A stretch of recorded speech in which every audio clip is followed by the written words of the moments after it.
Salut à tous, j'espère que vous allez bien. On se retrouve pour une nouvelle vidéo. Comme je vous le dis, hein, on va être un peu plus présent sur la chaîne.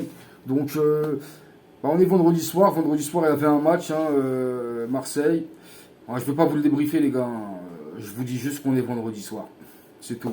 Il y avait tellement d'autres choses. Il y avait la fin du mercato. Il y avait le tirage au sort cet après-midi des Europa et Conference League. Hier, il y avait la Ligue des Champions. Donc, les gars, petit rappel, si t'es pas abonné, abonne-toi.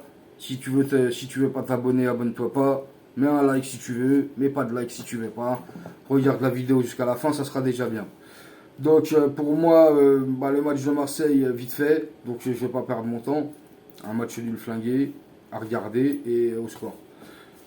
Après, je regarde un autre match aussi. Il y avait, comment ça s'appelle, championnat Arabie Saoudite. Comme je vous ai dit, je vais essayer de regarder beaucoup de matchs parce que tu as vu, j'aime bien le foot, je regarde. Et il y a des bons joueurs. Al Hilal contre Al Ittihad, le club de Karim Benzema contre le club de Neymar, bien que Neymar n'était pas là.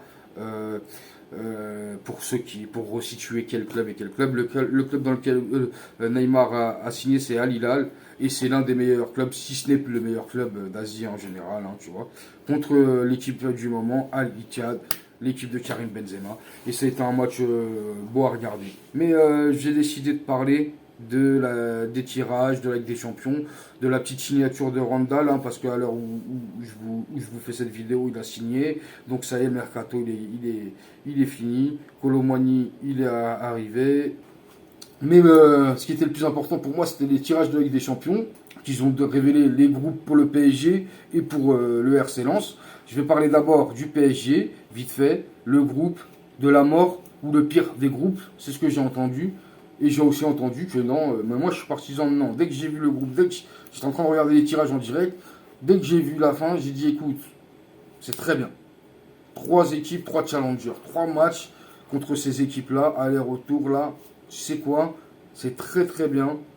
Tous les matchs, il faut les gagner. Tous les matchs, ils ne sont pas gagnés d'avance. On ne sait pas qui est favori, qui va finir deuxième, premier, troisième, quatrième, je ne sais pas. Tout le monde peut finir à troisième, quatrième, premier, tout le monde peut finir. Et c'est ça que j'aime bien. Normalement, nous, Paris, on finira dans les 2 premiers, voire premier. Mais ce que j'aimerais bien, c'est le 18 points. Je te dis la vérité, tu as un groupe comme ça, tu finis avec 18 points.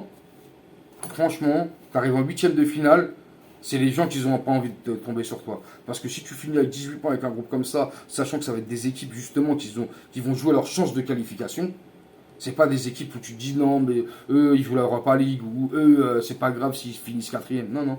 Les 4 clubs, ils ont des effectifs pour jouer, au moins se qualifier en huitième. À la base, quand ils se qualifient en Ligue des Champions, c'est les poules, mais leurs objectifs, c'est les huitièmes.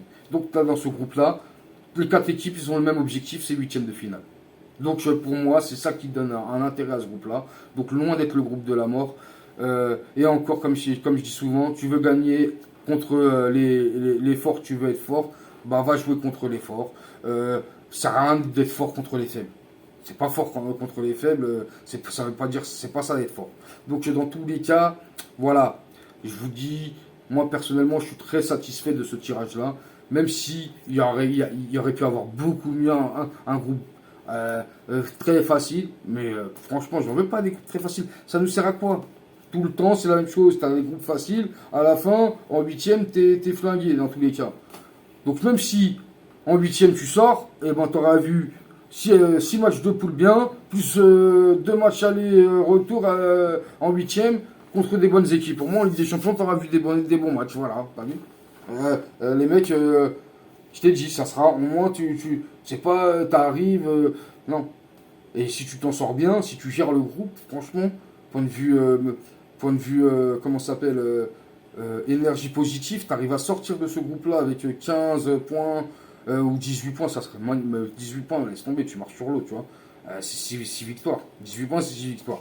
15 points, c'est 5. C'est comme ça. Donc, tu vois, si tu arrives à sortir dans ça, comme le Bayern l'année dernière, quand ils avaient le groupe, l'Inter et le Milan et l'autre équipe, là, Poulsen, je sais pas quoi, là, je ne me rappelle plus. Eh ben, ils font 18, mais ils ont une équipe flinguée aussi. Mais ils ont 2 grosses équipes, Inter et le Barça. Le Barça est fini en Europa League. Tiens. Donc voilà, c'est pour ça que j'aime bien moi les bons groupes comme ça. Tiens. Donc on verra bien. Après, pour le RC Lens, bah, écoutez, c'est un peu plus compliqué forcément. parce que c'est pas le Lens de la saison dernière, parce que pour moi, s'il y avait le Lens de la saison dernière avec, comment ça s'appelle, le taux de réussite qu'ils avaient, ils étaient tueurs à tous les matchs, ils marquaient, ils perdaient aucun point, ils ont fait 6 mois, laisse tomber. Et ben,